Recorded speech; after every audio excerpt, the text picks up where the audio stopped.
Alhamdulillah, kita masih berada di bulan Zulhijjah. Tentunya ibadah kurban, ibadah haji telah berlalu.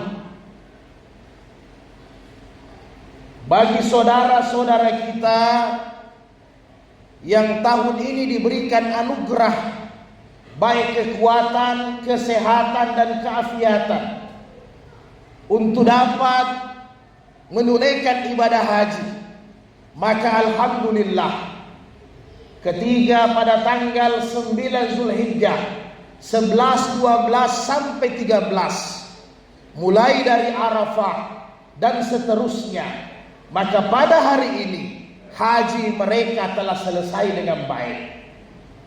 Demikian juga kita yang belum diberikan kekuatan untuk datang ke Baitullah, tetapi Allah berikan kita kelonggaran, sedikit harta dikorbankan melalui penyembelihan hewan pada tanggal 10, 11, 12 dan 13 Zulhijjah, maka alhamdulillah juga telah selesai. Maka kita berharap kedua ibadah yang besar ini di bulan Zulhijjah semuanya makbul, semuanya mabrur, diterima di sisi Allah Subhanahu wa taala. Bagi kita yang tahun ini berkorban, tentunya dengan berlalunya tanggal 13 Zulhijjah bukan berarti ibadah korban berlalu begitu saja. Tentunya yang kita harapkan adalah bagaimana ibadah kurban kita diterima oleh Allah. Bagaimana caranya? Maka tentunya nilai-nilai spiritual, hakikat daripada ibadah korban harus kita hidupkan, kita realisasikan di dalam kehidupan kita semua setiap hari.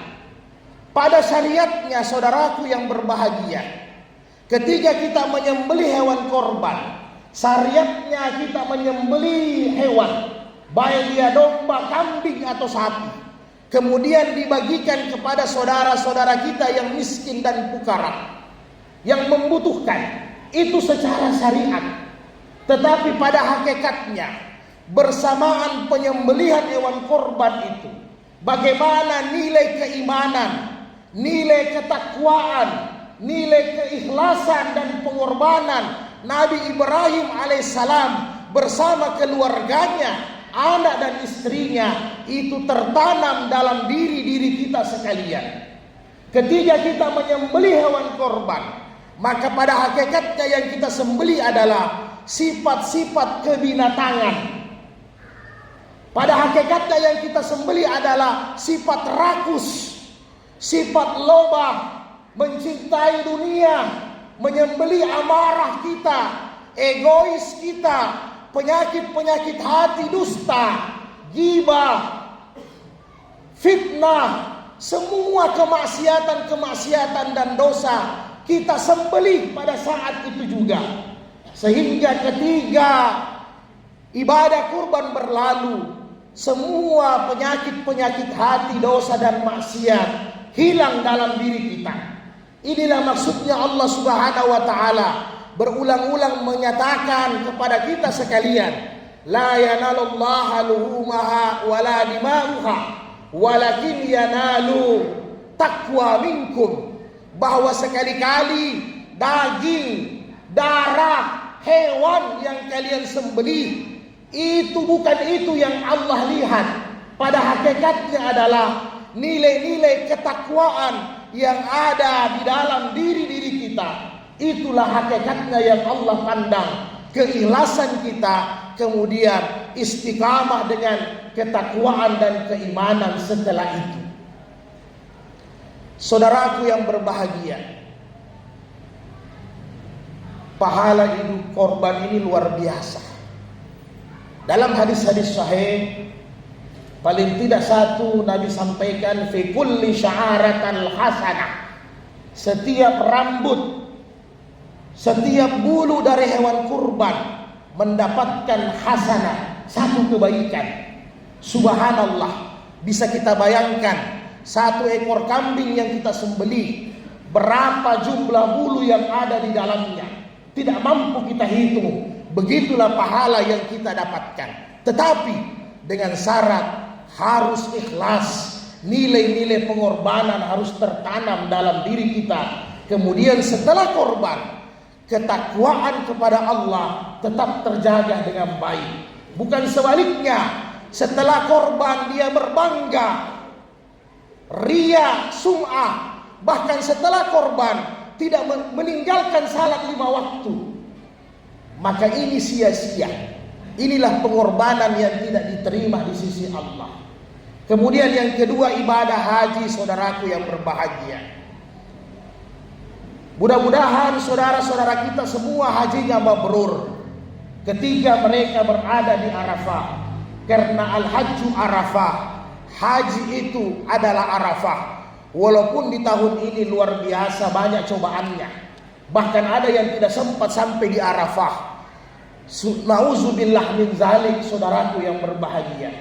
Maka kita berharap haji-haji mereka diterima di sisi Allah. Dalam salah satu hadis Rasulullah, bagaimana tanda-tanda ciri-ciri orang yang hajinya diterima. Mudah saja kata Nabi. Man haraja rajulun hajjan, barang siapa laki-laki dan perempuan dia pergi berhaji, kemudian dari harta yang baik, dia pakai dari harta yang halal, maka ketika di sana fanada, dia berkata labbaik Allahumma labbaik, saya memenuhi panggilanmu ya Allah. Nada munadi, akan ada jawaban minas sama, dari langit oleh Allah. Labbaik Allah, labbaika wala labbaika wasaddaika, wahai hambaku, karena engkau berhaji dengan harta yang halal, kendaraanmu halal, pakaianmu halal, makananmu halal, maka aku terima panggilanmu. Engkau berbahagia, hajimu menjadi haji yang mabrur. Tetapi sebaliknya, kata Rasulullah, man haraja rajulun minal khabashin, siapa laki-laki yang pergi haji atau umrah dengan harta yang habas, harta yang kotor, harta yang haram, maka apa yang terjadi ketika dia mengatakan labbaik Allahumma labbaik di tanah haram? Maka ada fanada munadi minas sama, ada jawaban dari Allah, la labbaika wala sa'daika, saya tidak terima kedatanganmu, engkau tidak bahagia, hajimu tidak mabrur, saya tolak hajimu. Karena hartamu, kendaraanmu, pakaianmu, makananmu dari sumber yang haram, dari mencuri, dari korupsi, dari menzalimi orang dan sebagainya, dari perkara-perkara yang diharamkan oleh Allah Subhanahu wa taala. Saudaraku yang berbahagia, mudah-mudahan Allah Subhanahu wa taala di bulan Zulhijjah ini mendidik iman kita, sehingga iman kita digembleng dengan baik akan meningkat. Zulhijjah ini adalah bulan haram. Sesungguhnya di sisi Allah isna asyara syahran, ada 12 bulan dalam satu tahun. Di dalamnya fihima, di dalamnya arba'atum hurum, ada 4 bulan yang mulia selain Ramadan. Salah satunya adalah bulan Zulhijjah ini. Kita sudah berada di pertengahan, lewat tanggal 17 Zulhijjah. Masih ada kesempatan kita senantiasa bertobat, beristighfar, kita kembali kepada Allah Subhanahu wa taala. Semoga Allah Subhanahu wa taala mengampuni semua dosa-dosa kita. Semoga Allah menerima ibadah puasa Arafah kita, ibadah puasa tarwiyah kita, ibadah kurban kita, dan semoga Allah menerima ibadah haji saudara-saudara kita sebagai haji yang mabrur. Amin ya rabbal alamin. Barakallahu fil Qur'anil Karim wa nafa'ani bil ayati wa zikril hakim wa taqabbala minna wa minkum tilawatahu innahu was-sami'ul alim.